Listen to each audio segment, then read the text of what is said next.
Hello students. आज class 6 में chapter number 5 की हम बात करेंगे, understanding elementary shapes.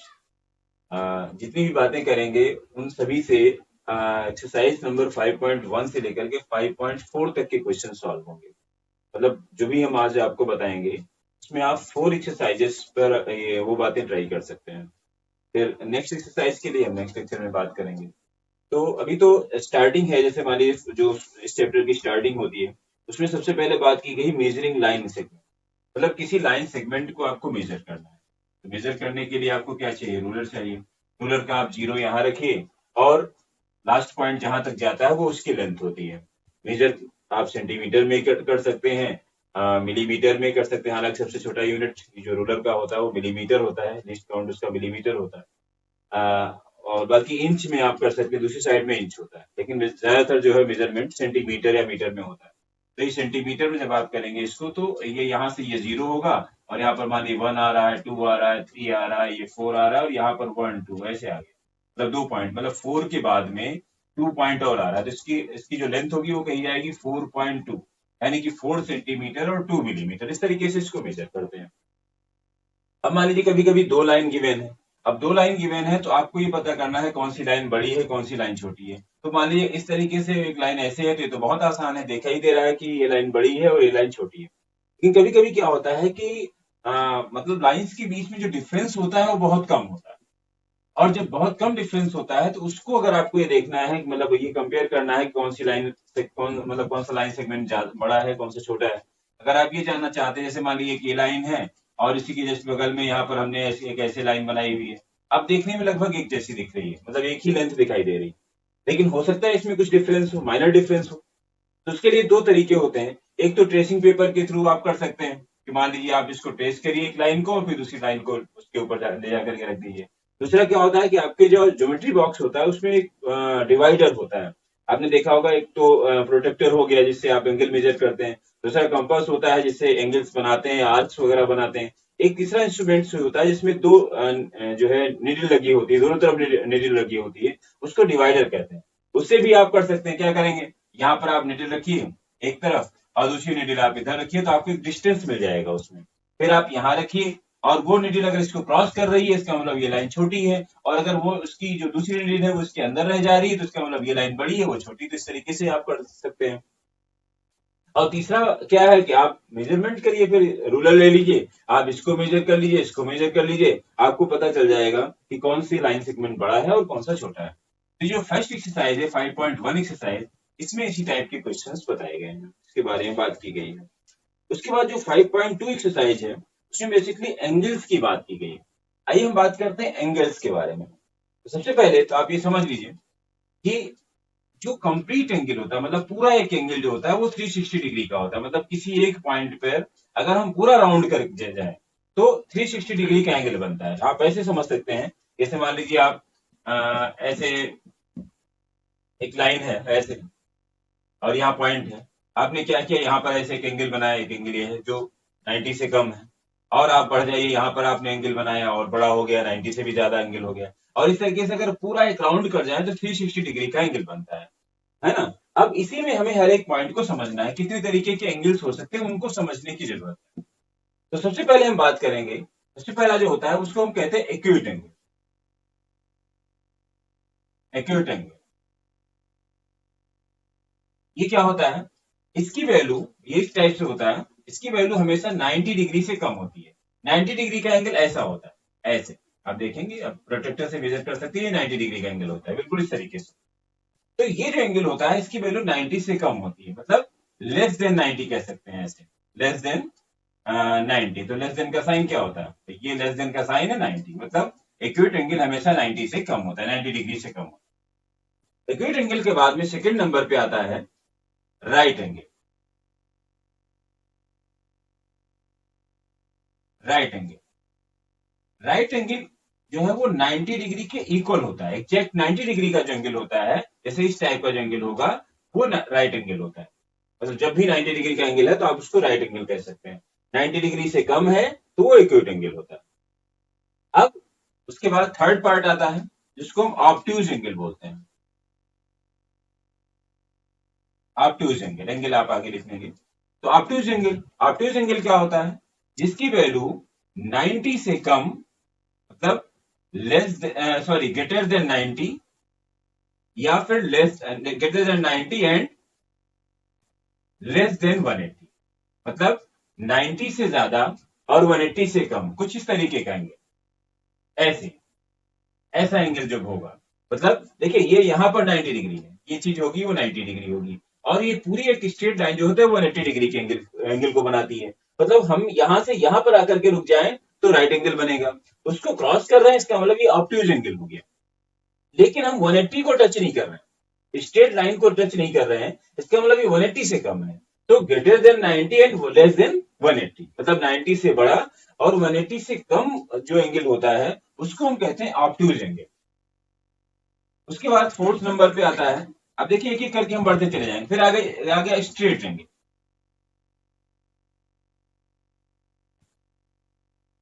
Straight angle क्या होता है?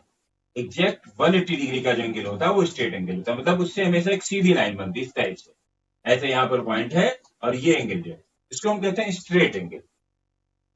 तो एक्यूट एंगल जो जिसकी वैल्यू 90 से कम होती है, राइट एंगल जो ठीक 90 डिग्री का एंगल होता है, ऑब्ट्यूज एंगल 90 से ज्यादा होता है बट 180 से कम होता है, ठीक है, ये डिग्री का साइन यहाँ पर होगा। और उसके बाद स्ट्रेट एंगल ठीक 180 डिग्री का होता है। अब थोड़ा सा और आगे बढ़ते हैं, 5th नंबर पे आ जाइए। 5th नंबर पे है, अब 180 से भी ज्यादा अगर एंगल है उसको हम कहते हैं रिफ्लेक्स एंगल।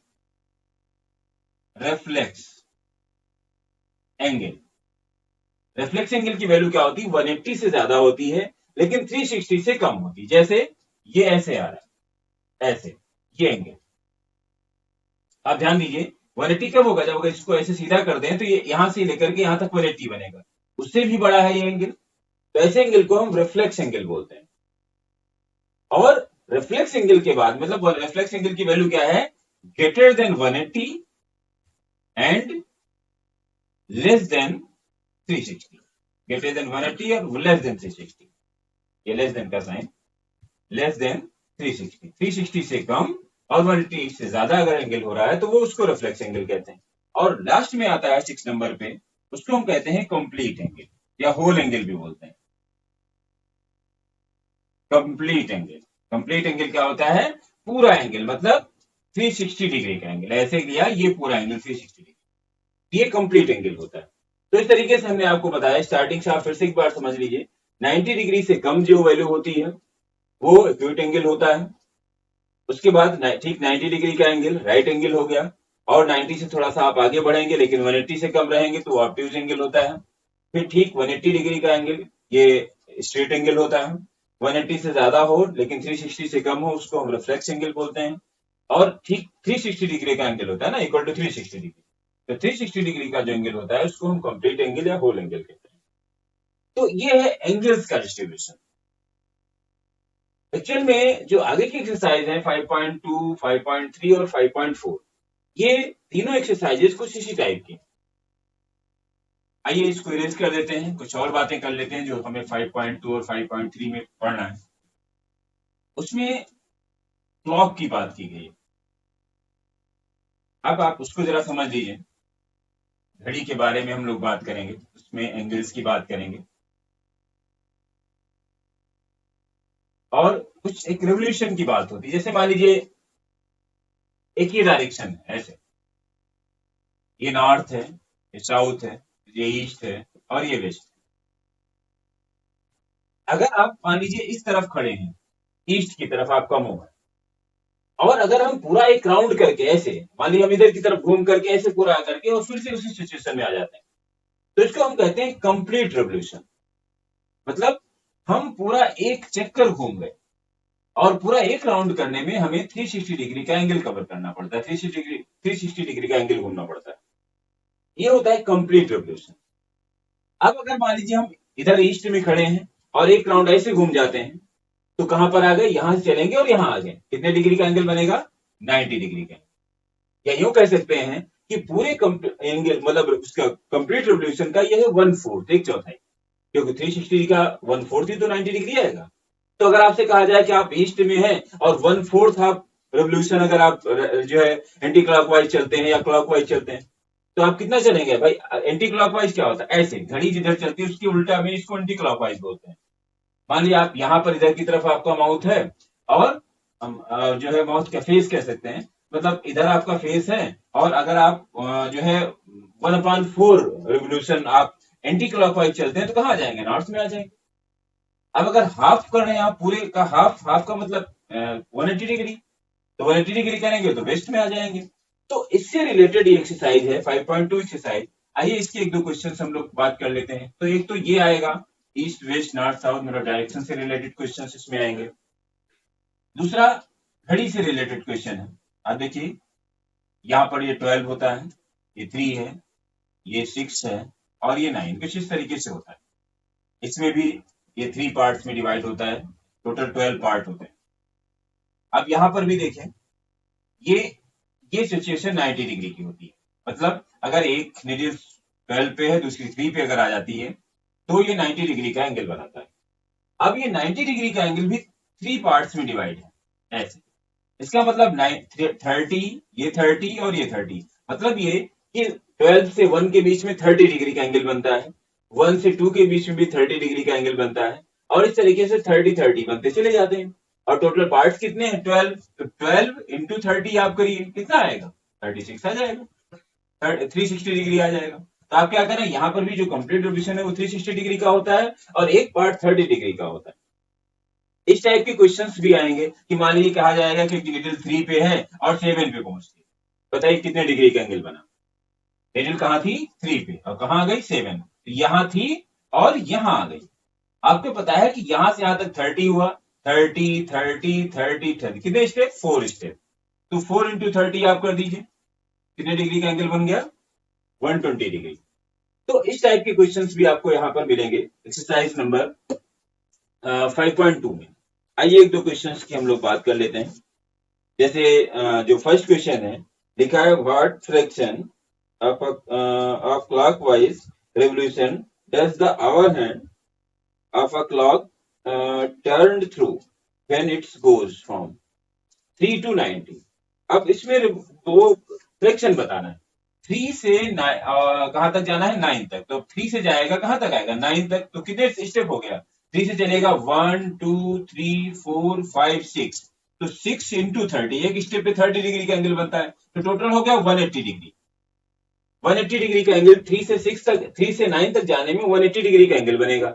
और इसमें फ्रैक्शन की बात की गई तो फ्रैक्शन हमेशा होल एंगल से निकाला जाएगा, तो यहां पर आएगा 180 डिग्री और अपान 360 डिग्री लेंगे तो क्या आएगा 1/2 हो जाएगा, क्योंकि 180 2 जा 360 होता है तो 1/2 हो गया फ्रैक्शन इसमें, यानी कि हाफ हो गया, पूरे कंप्लीट रेवोल्यूशन का आधा हो गया, हाफ रेवोल्यूशन कह सकते हैं आप।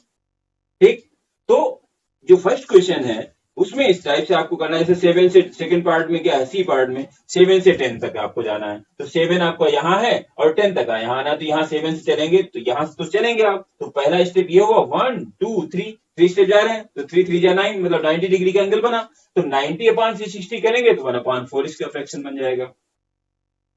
ऐसे ही जो सेकेंड क्वेश्चन है जिसकी मैं बात कर रहा था, इसमें लिखा है, मतलब क्लॉक से रिलेटेड क्वेश्चन है, लिखा start at 12 and makes 1/2 of revolution clockwise. 12 से स्टार्ट करना है और हाफ रेवोल्यूशन करना है क्लॉकवाइज, तो 12 से स्टार्ट करना और आधा, आधा का मतलब 180 डिग्री, तो 6 पे आप आ जाएंगे, कहां पे पहुंच जाएंगे 6 में, हाफ रेवोल्यूशन हो गया। 1/4 होता तो 3 पे आ जाते, 3/4 होता तो यहाँ पर आप आ जाते 9। तो इस टाइप के क्वेश्चन इसमें है, आपको ये देखना है कितना चल रहा है। और ऐसे ही जो फोर्थ क्वेश्चन है या थर्ड क्वेश्चन है इसमें भी डायरेक्शंस की बात की गई है। ईस्ट जैसे लिखा है, ईस्ट से आप चलते हैं और 1/2 रेवोल्यूशन कर रहे हैं तो क्लॉकवाइज, तो ईस्ट से चलेंगे आप और 1/2 करेंगे तो वेस्ट में पहुंच जाएंगे। तो ये तो आपको फिगर बना लेना है, ऐसे फिगर बना लेना है, या नॉर्थ साउथ ईस्ट वेस्ट आपने कर दिया और आप देख लीजिए कहां पर है और कितना घूम रहे हैं। इस तरीके से आपको इसके क्वेश्चन आंसर्स मिल जाएंगे। आप थोड़ा सा कोशिश करेंगे तो बहुत इजी एक्सरसाइज है, इस पूरी एक्सरसाइज में कहीं कोई कैलकुलेशन नहीं है और इसी टाइप से आप फिगर बना करके क्वेश्चंस को करते रहेंगे। तो 5.2 एक्सरसाइज में कुछ इस तरीके के क्वेश्चंस हैं। मैं आज क्वेश्चंस को एक्सप्लेन कर रहा हूं, मतलब आपको करना है एक्सरसाइजेस के सभी क्वेश्चंस, क्योंकि इन सभी एक्सरसाइज में ऐसा कुछ है नहीं जो आप कर ना सके। अगर आपकी समझ में आ गया तो आप कोशिश करेंगे तो ये क्वेश्चंस हो जाएंगे। उसके बाद देखिए 5.3 एक्सरसाइज की तरफ हम आते हैं। 5.3 एक्सरसाइज में एंगल्स की पहले तो फर्स्ट क्वेश्चन है जिसमें मैचिंग की बात की गई है। अब स्ट्रेट एंगल, तो स्ट्रेट एंगल क्या होता है? आप देखिए इधर राइट हैंड साइड में ऑप्शन दिए हैं, लेस देन, है ना, less than 1/4 half revolution, more than half revolution, half of a revolution. अब स्ट्रेट एंगल क्या होता है? 180 डिग्री का, और 180 डिग्री में पूरे जो कंप्लीट रेवोल्यूशन 360 डिग्री का होता है, तो हाफ जो रेवोल्यूशन होगा वो क्या होगा? 180 डिग्री का होगा। ठीक, तो आप ये कह सकते हैं जैसे स्ट्रेट एंगल की अगर हम बात करें तो हाफ जो है हाफ ऑफ रेवोल्यूशन, मतलब पूरे कंप्लीट रेवोल्यूशन का आधा होता है। ऐसे आप इसको समझ सकते हैं। जैसे रिफ्लेक्स एंगल की बात की गई, तो रिफ्लेक्स एंगल क्या होता है? लिखा है more than half a revolution, मतलब आधे से ज्यादा का, जो 180 डिग्री से ज्यादा का रिफ्लेक्स एंगल होता है ना, मतलब आधा रेवोल्यूशन जो होगा उससे भी ज्यादा होना चाहिए। तो इसमें जो क्या आएगा? बी पार्ट इसके लिए सही होगा, रिफ्लेक्स के एंगल के लिए। ऐसे एक एक करके आप इसको चेक करेंगे। और जैसे सेकेंड क्वेश्चन लिखा है, classify each one of the following angles eight straight, है ना, राइट, स्ट्रेट, एक्यूट, ऑब्टूज, रिफ्लेक्स। अब जैसे एक एंगल ऐसे दी, ऐसे क्या होगा भाई? ये तो 90 से कम हुआ ना, क्योंकि 90 डिग्री का एंगल ऐसे बनेगा। ठीक, तो 90 से कम हुआ तो कौन सा एंगल हुआ? Acute angle. ऐसे दूसरा एंगल ऐसे बनाया गया, ऐसे, तो ये 90 से ज्यादा है लेकिन 180 से कम है, तो ऑब्टूज एंगल हो गया। तो ऐसे यहाँ पर ये जो ये साइन ऐसे बना, इसको हम देखेंगे। जैसे मान लीजिए यहाँ पर एक ऐसे बना हुआ है, ऐसे, और यहाँ पर ऐसे बताया, मतलब इस एंगल की बात की जा रही है, उधर से आपको कोई मतलब नहीं। तो इस एंगल की अगर हम बात करें तो ये क्या है? कि स्ट्रेट लाइन बना रहा है, तो स्ट्रेट एंगल हो गया, है ना। अगर स्ट्रेट लाइन बन रही है तो वो स्ट्रेट एंगल हो जाएगा। तो यहां पर आपको इस टाइप के क्वेश्चंस बताने हैं। उसके बाद 5.4 एक्सरसाइज में एंगल्स को मेजर करने की बात की गई है। एक तो मेजरिंग आपको आनी चाहिए, तो मेजर करने के लिए आपको मैं थोड़ी सी हिंट दे देता हूं, क्योंकि मेजर करके बेसिकली इसमें लिखना है। तो आप देखें, बाकी बातें तो मैंने बता दी है, अदर क्वेश्चंस जो है वो सभी सभी कुछ मैंने आपको बता दिया है। मेजर करने का आप समझ लीजिए थोड़ा सा, बस लास्ट पॉइंट है हमारा। देखिए जो प्रोटेक्टर होता है कुछ इस तरीके से होता है, ऐसे, यहाँ पर ये 0 होता है, और फिर वही 10, 20, 30 ऐसे चलता रहता है, और यहाँ पर आता है 180। और एक दूसरी स्केल भी उसके अंदर होती है, ऐसे, जिसमें यहाँ 0 होता है, और ये 10 होता है, और ये 20, 30 ऐसे चलते, यहाँ पर 180 आ जाता है। मतलब दो स्केल होती है। अब अक्सर आप लोग गलतियां क्या करते हैं कि कौन सा पॉइंट कहां पर रखना है। यहाँ पर एक पॉइंट होता है, यहां से ये एक्चुअल में जहां से एंगल का मेजरमेंट होता है वहां पर ये पॉइंट रखना होता है। अब मान लीजिए ये ऐसे एक लाइन है, और यहाँ पर ये एंगल बना हुआ है, इस एंगल को आपको मेजर करना है। तो कहां पर कौन सा क्या करना है उसको समझना है। देखिए इस पॉइंट को हमेशा यहां पर रखा जाएगा, और अगर आप इस पॉइंट को यहां रख रहे हैं तो ये लाइन इधर की तरफ है, यहां पर आपने रखा तो ये लाइन इधर की तरफ जा रही है। अगर इधर की तरफ जा रही है तो इस साइड का जो 0 होगा उस स्केल को हम लेंगे, मतलब 0 जिधर आपको मिलेगा उस स्केल को हमें लेना पड़ता है। अगर बाहर की तरफ 0 इसमें मिला है तो बाहर वाली स्केल आपको लेनी है, अगर अंदर की तरफ 0 मिल रहा है तो अंदर की तरफ वाली स्केल लेनी है। तो मान लीजिए आपने यहाँ पर रखा और इधर आपको ये 0 मिल रहा है, तो 0, 10, 20, 30, मान लीजिए 30 डिग्री आ रहा है तो 30 मिल जाएगा। और अगर कहीं आपने इसको ले लिया, आपने इधर से ऐसे किया, तो इधर से जब आप करेंगे तो क्या आएगा भाई? 180 है, 170, 160, 150 डिग्री का एंगल आपको दिखने लगा, वो गलत हो जाएगा, क्योंकि साफ साफ दिखाई दे रहा है कि इसकी वैल्यू तो 90 से कम है। तो आपको क्या करना होता है, इस पॉइंट को यहां पर रखना है जहां पर एंगल मेजर करना है आपको, और फिर ये ये वाली जो लाइन है, इस लाइन को आप यहां पर रख दीजिए। और फिर इस लाइन पर जिधर भी 0 मिलेगा, मतलब अगर बाहर वाली स्केल में 0 है तो उस स्केल को देखेंगे, अंदर वाली स्केल में 0 है तो उस स्केल को देखेंगे। ऐसे ही अगर मान लीजिए एंगल यहां पर बन रहा है, ऐसे अगर आपको देखना है, इस एंगल को मेजर करना है, तो अब ये पॉइंट यहां पर रखा जाएगा, और जब यहां पर पॉइंट रखा जाएगा तो ये जो लाइन जा रही है वो किधर जा रही है? इधर की तरफ जा रही होगी। तो इधर आप देखिए कहाँ 0 मिल रहा है, बाहर वाली स्केल पे मिल रहा है, तो आप उस स्केल को देखिए, और अंदर वाली स्केल पे आपको 0 मिल रहा है तो अंदर वाली स्केल देखिए। तो यहाँ पर ये गलतियां आप लोग अक्सर करते हैं कि एंगल होता है 60 डिग्री का, आप लिखते हैं 120 डिग्री, और आप ये भी नहीं देख रहे हैं कि भाई अगर इस टाइप का एंगल बनाया है तो आपको पता है कि ये तो एक्यूट एंगल है, इसकी वैल्यू तो 90 से कम होनी चाहिए, और आप लिखते हैं, इसको मेजर करते हैं, लिख देते हैं 120 डिग्री। क्यों? क्योंकि आपने स्केल ही गलत देख ली। अंदर वाली स्केल देखनी थी तो आपने बाहर की स्केल देख ली, बाहर वाली देखनी है, मतलब जो भी है स्केल जो आपको एक्चुअल में देखना चाहिए उसकी जस्ट अपोजिट स्केल आप देख रहे हैं। तो लिखते हैं होता है ये 60 डिग्री, आप लिखते हैं 120 डिग्री। तो ये ध्यान दीजिएगा कि आपको कौन सी स्केल देखनी है। पॉइंट यहां पर रखेंगे और ये ऐसे लाइन जा रही है, ये लाइन के ऊपर लाइन रखेंगे तो इस लाइन पर जिधर की तरफ जीरो होगा, मतलब जिस स्केल का जीरो मिलेगा आपको उस स्केल को ही हम देखेंगे। और फिर इस तरीके से आकर के ये लाइन जिसके सामने आएगी उस स्केल को आप देखते जाइए, जिसके सामने ये लाइन आ रही है वो एंगल हो जाएगा। ठीक है, तो ऐसे एंगल्स को मेजर करना है। तो 5.4 एक्सरसाइज में इस टाइप के क्वेश्चंस हैं जहां पर एंगल्स को मेजर करके क्वेश्चंस को करने की कोशिश करनी है। सभी क्वेश्चन इसी टाइप के हैं। तो हमने 5.4 तक के, मतलब 5.1 से लेकर के 5.4 तक के क्वेश्चंस के बारे में यहाँ पर हमने आपको बताया कि क्या है पूरी एक्सरसाइज में। जो नेक्स्ट लेक्चर हमारा होगा वो 5.5 से आगे का होगा, जिसमें हम परपेंडिकुलर लाइंस, पैरेलल लाइंस और भी बहुत सारी बातें जो उस चैप्टर में है ना, उसकी बात करेंगे। ठीक है, तो आप लोग ट्राई करेंगे 5.1 से लेकर के 5.4 तक के क्वेश्चंस को। और अगर किसी तरीके की कोई प्रॉब्लम होती है तो जब भी हम आपसे ऑनलाइन मिलेंगे तो आप हमें अपनी प्रॉब्लम्स बता सकते हैं। ठीक है, मिलते हैं नेक्स्ट लेक्चर में एक्सरसाइज नंबर 5.5 के साथ।